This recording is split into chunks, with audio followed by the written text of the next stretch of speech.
ಪ್ರತಿಯೊಬ್ಬರಿಗೂ ಆ ಹಂಬಲ್ನೆಸ್ ಇದೆ ಗೊತ್ತಾ, ಕೈಂಡ್ನೆಸ್ ಇದೆ ಗೊತ್ತಾ, ಪ್ರತಿಯೊಬ್ಬ ಸೆಟ್ ಹುಡುಗನ್ನು ಒಂದೇ ಥರ ನೋಡುವಂಥ ಒಂದು ಗುಣ ಇದೆ ಗೊತ್ತಾ, ಅದನ್ನು ಮೆಚ್ಚಿದೆ ನಾನು. ಸೊ ಅದು ತುಂಬ ನನಗೆ, ಎಷ್ಟೇ ಎಲ್ಲೇ ಬೆಳೆದ್ರು ನಾನು, ಎಷ್ಟೇ ಎತ್ತರಕ್ಕೆ ಬೆಳೆದ್ರು ನಾನು ಅದನ್ನು ಹಿಡ್ಕೊಂಡು ಹೋಗ್ತೀನಿ, ಆ ಗುಣನ ಕಲ್ತ್ಕೊಂಡು ಹೋಗ್ತೀನಿ ನಾನು. ಸೊ ಇನ್ನು ಡೆವಿಲ್ ನೋಡಬೇಕು ಅಂತ ಅಂದ್ಕೊಂಡವರು ಸೊ ಏನೆಲ್ಲ ಎಲಿಮೆಂಟ್ಸ್ಗಳನ್ನು ಎಕ್ಸ್ಪೆಕ್ಟ್ ಮಾಡ್ಬೋದು ಅಂತ? Surprise devil is surprise pack. ನಾನು ಕಾಯ್ತಾ ಇದ್ದೀನಿ December 12th. So devil is all about surprise element. ಅದೇ ಹೇಳ್ದಲ್ಲ, ಶಾಕ್ ಅಂತೂ 200%.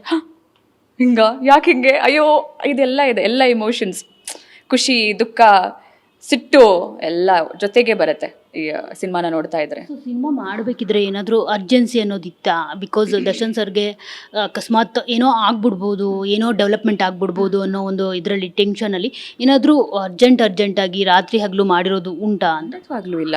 ನನಗೆ ಫೀಲ್ ಮಾಡಿಸಿಲ್ಲ ಅದನ್ನು, ನನ್ನ ತನಕ ಅದು ಬಂದೂ ಇಲ್ಲ. ಖಂಡಿತವಾಗ್ಲೂ ಇಲ್ಲ. ಎಲ್ಲ ಕೂಲಾಗಿ ಎಲ್ಲ ಟೈಮ್ ತಗೊಂಡು ಪ್ರಿಪೇರ್ ಆಗಿ, it was very well planned and executed cinema. So ನಿಮ್ಮನ್ನ 12th ಆದಮೇಲೆ ಇನ್ನಷ್ಟು ಇಂಟರ್ವ್ಯೂ ಮಾಡೋದಿದೆ, ಯಾಕಂದರೆ ಅಲ್ಲಿ ಗೊತ್ತಾಗುತ್ತೆ ಅವತ್ತು ಡೆವಿಲ್ ಆರ್ಭಟ ಹೇಗಿರುತ್ತೆ ಅಂತ ಹೇಳ್ಬಿಟ್ಟು. ಸೊ ಇನ್ನು ದರ್ಶನ್ ಸರ್ ಫ್ಯಾನ್ಸ್ಗಾಗಿರ್ಬೋದು, ನಿಮ್ಮ ಫ್ಯಾನ್ಸ್ಗಾಗಿರ್ಬೋದು, ಏನಾದರೂ ಒಂದಷ್ಟು ಮೀಮ್ಸ್ಗಳನ್ನ ನೋಡಿದ್ರ ನಿಮ್ಮ ಬಗ್ಗೆ ಇಂಟ್ರೆಸ್ಟಿಂಗ್ ಅಂತ ಅನ್ಸಿದೆ? ಇಂಟ್ರೆಸ್ಟಿಂಗ್ ತುಂಬ ನೋಡ್ತಾ ಇದ್ದೀನಿ. ಆ ಮುದ್ದಾಗಿ ಕರೆಯೋದು, ರಚಿಮಾ ಅಂತ ಒಂದು ಟ್ಯಾಗ್ ಕೊಟ್ಟಿರೋದು, ಇವಾಗ ಆ ಡೆವಿಲ್ ಕ್ವೀನ್ ಅಂತ ಎಲ್ಲ ಕಡೆ, ನನ್ನ ರಚನಾ ಅಂತ ಯಾರು ಇದೆ ಮಾತೆ ಆಡಿಸಲ್ಲ ನನ್ನ, ಆ ಡೆವಿಲ್ ಕ್ವೀನ್ ಅಂತಾನೆ ಆಗ್ಬಿಟ್ಟಿದೆ ಇವಾಗ. ಸೊ ಅದು ಆ್ಯಂಡ್ ಖುಷಿ ಆಗುತ್ತೆ ಮ್ಯಾಮ್, ಅಂಥ ದೊಡ್ಡ ಆ್ಯಕ್ಟ್ರೆಸ್ ಜೊತೆ ನಂದನ್ನು ಒಂದು ಪುಷ್ ಮಾಡ್ತಾ ಇದ್ದಾರೆ ಅಲ್ಲ. ಸೊ ರಕ್ಷಿತಾ ಮ್ಯಾಮ್, ಆಮೇಲೆ ರಚಿತಾ ಅವರಾದ್ಮೇಲೆ ಈ ರಚನಾ ಅಂತೆಲ್ಲ ಹೇಳ್ತಾ ಇರೋದು ಒಂಥರ ಎಷ್ಟು ಖುಷಿ ಆಗುತ್ತೋ ಅಷ್ಟು ರೆಸ್ಪಾನ್ಸಿಬಿಲಿಟಿ ಕೂಡ ನನಗೆ.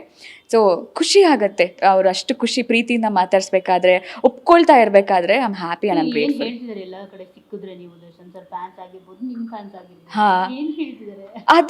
ಅದೇ ಹೇಳ್ದೆ ಅಲ್ಲ, ಬಿಡಲ್ಲ ನನ್ನ, ಸಿಕ್ಕಲ್ಲಿ ಮಾತಾಡಿಸ್ತಾರೆ. ಸಿಕ್ಕಲ್ಲಿ ಅಂದರೆ ಮೊದಲು ನನ್ನ ಸರ್ಕಸ್ ರಿಲೀಸ್ ಆದಾಗ ನಾನು ಮಂಗಳೂರಲ್ಲಿ ಗೊತ್ತಿತ್ತು ನಾನು ಯಾರು ಅಂತ, ಬಟ್ ಕರ್ನಾಟಕಕ್ಕೆ ನನ್ನ ಡೆವಿಲ್ ಪರಿಚಯ ಮಾಡಿಕೊಡ್ತು. ಅದರಲ್ಲೂ ದರ್ಶನ್ ಸರ್ ಫ್ಯಾನ್ಸು ತುಂಬ ಮರ್ಯಾದೆ ಕೊಡ್ತಾರೆ ಮ್ಯಾಮ್. ನಾನು ಈಗಲೂ ಕ್ಯಾಬ್ ಆಟೋದಲ್ಲಿ ಓಡಾಡ್ತಾ ಇರ್ಬೇಕಾದ್ರೆ ಹೆಚ್ಚಾಗಿರೋರೇ ಅವ್ರ ಫ್ಯಾನ್ಸು, ಅವ್ರ ಫೋಟೋನೇ ಇರತ್ತೆ.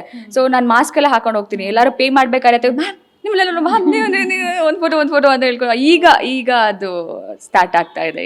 ನೀವಂತೂ ಸಖತ್ ಎಂಜಾಯ್ ಹೌದು. ಕನ್ನಡ ಜನತೆಗೆ ಜೊತೆಗೆ ನಿಮ್ಮ ಡೆವಿಲ್ ಆಡಿಯನ್ಸ್ಗೆ, ಫ್ಯಾನ್ಸ್ಗೆ, ನಿಮ್ಮ ಫ್ಯಾನ್ಸ್ಗೆ ಟೋಟಲ್ ಓವರ್ ಆಗಿ ಹೇಳೋದಾದ್ರೆ ಏನು ಹೇಳ್ತೀವಿ? ಐ ಲವ್ ಯು ಅಷ್ಟೇ. ಈ ಪ್ರೀತಿ, ಈ ಪ್ರೋತ್ಸಾಹ ಸದಾ ನನ್ನ ಮೇಲೆ ಇರಲಿ. ಆ್ಯಂಡ್ ನಾನು ಕೂಡ I never let you down. That's what.